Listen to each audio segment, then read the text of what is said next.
Apparition de Claude Bardouille, danseur, chorégraphe, metteur en scène toulousain. La seule certitude, c'est que j'ai encore vu.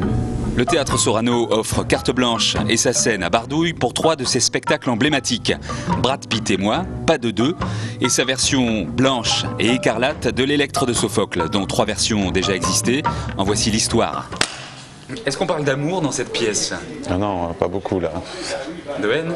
De haine, de la haine de l'Électre pour sa mère Clytemnestre, parce que sa mère a tué son père, parce que son père avait tué sa propre fille. Voilà.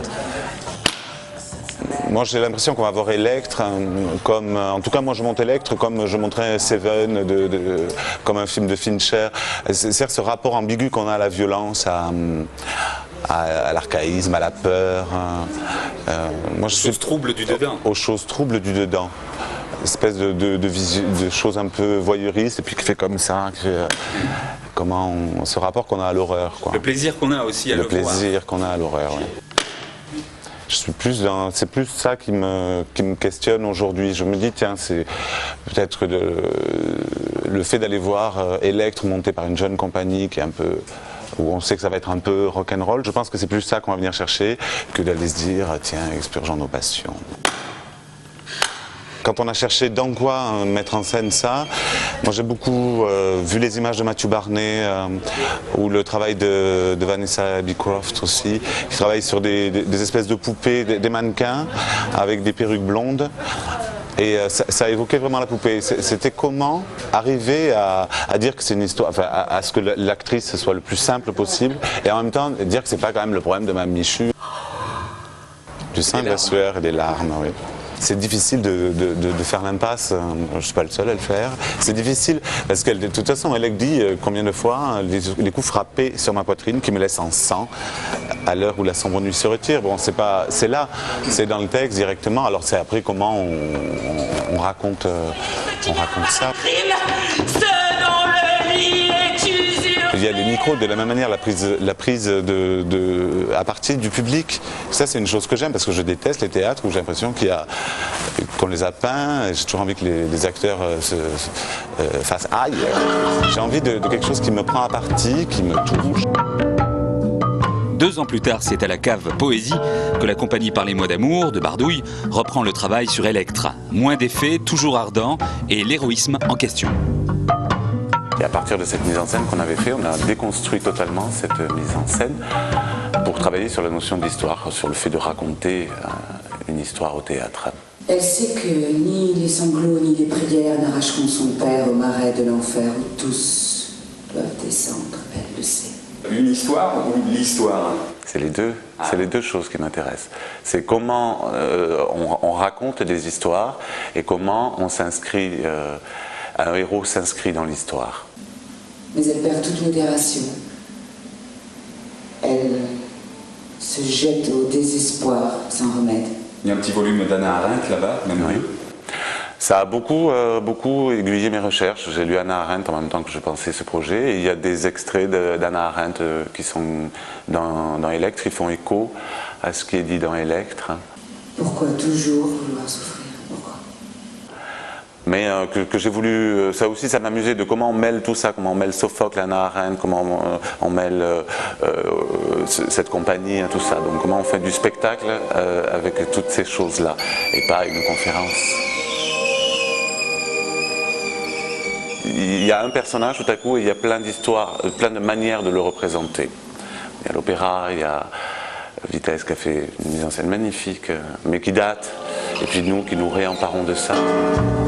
On retrouve le metteur en scène Glabre en janvier 2008 au Théâtre de la Cité, dans la grande salle de répétition sous les toits. Un nouveau dispositif est installé.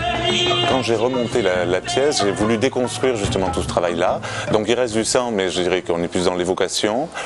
Le travail sur la violence est toujours là parce que c'est un des enjeux pour moi de la pièce, c'est la représentation de la violence. C'est-à-dire que c'est quelqu'un qui se lève le matin, qui se met en sang, c'est le texte qui dit ça, tous les matins. Donc l'enjeu pour moi au-delà même de la tragédie familiale, c'est comment on représente ça. Donc on continue à être dans un travail sur la représentation de cette violence, mais on a évolué, on a fait changer ça, on a travaillé ça, on a cherché d'autres pistes.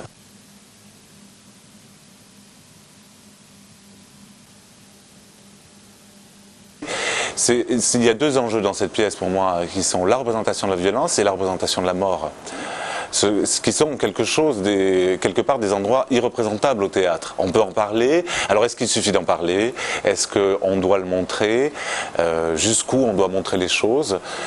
Tout ça, ce sont les questions qui me traversent. Est-ce qu'on doit être dans la performance? Il y a beaucoup de gens qui ont travaillé là-dessus. Il y a un type par exemple qui fait une performance, lui il s'est fait tirer dessus vraiment. Voilà.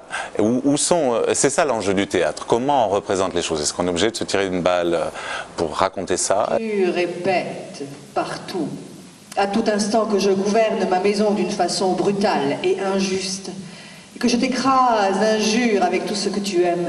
Mais je n'injurie personne. Je ne fais que répondre au mal que tu dis de moi. Ce qui m'intéresse, c'est le théâtre en lui-même. Comme dans la peinture, mais quelque part, comme spectateur, ce qui m'intéresse, c'est la peinture. C'est pas le sujet. C'est la peinture elle-même. D'accord. Mais pour peindre, ou enfin pour faire du théâtre, tu as besoin d'acteurs, d'actrices. Ouais. C'est toujours la même équipe? Toujours la même équipe.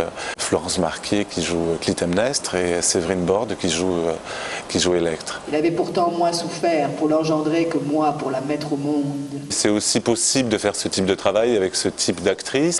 Ce que j'aime chez elles, c'est leur incapacité à dire non à quoi que ce soit. Ce sont des actrices qui n'ont pas de limite, dans la mesure où tu leur demandes de faire des choses absolument justifiables, mais ce sont des actrices qui n'ont aucune limite. Ce sont des tempéraments aussi, surtout. Et apprends-moi pour qui il a sacrifié les Argiens.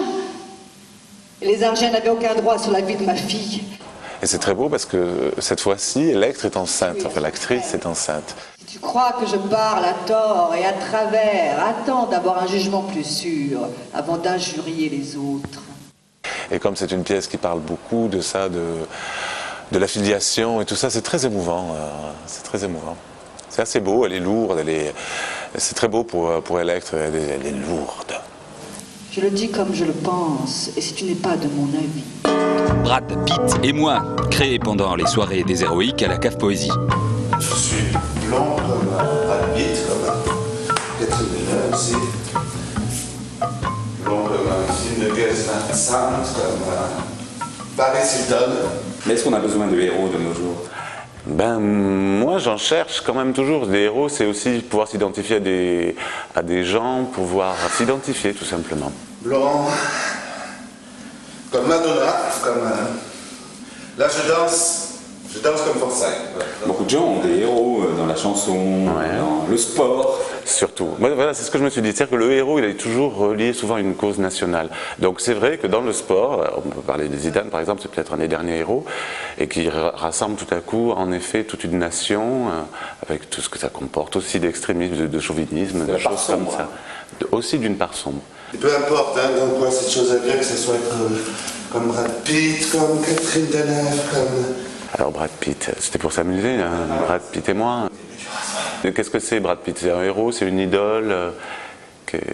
Qu'est-ce que c'est? Puis ce qui me plaisait, c'est que j'avais lu des choses sur Deneuve, par exemple. Deneuve, quand elle est dans un film, elle est au niveau du personnage, elle est déjà, c'est toujours, on va voir Catherine Deneuve chez Téchiné, on va voir son personnage, mais on va voir aussi Catherine Deneuve. Alors Catherine Deneuve fume un joint, Catherine Deneuve, si elle le fait chez Téchiné, elle conduit une deux chevaux, donc elle est le personnage et quelque chose en plus. Donc sur la notion de personnage, le héros de théâtre, le personnage de théâtre, ça m'intéressait. La troisième pièce que Bardouille jouera, Pas de deux de Rita Sioffi. Avec Rita Sioffi sur une musique de Scarlatti, un spectacle créé en Languedoc-Roussillon. On parle enfin de Bardouille sur le départ pour l'étranger et de Bardouille en appartement se donnant en spectacle en petit comité. Nous en saurons plus bientôt.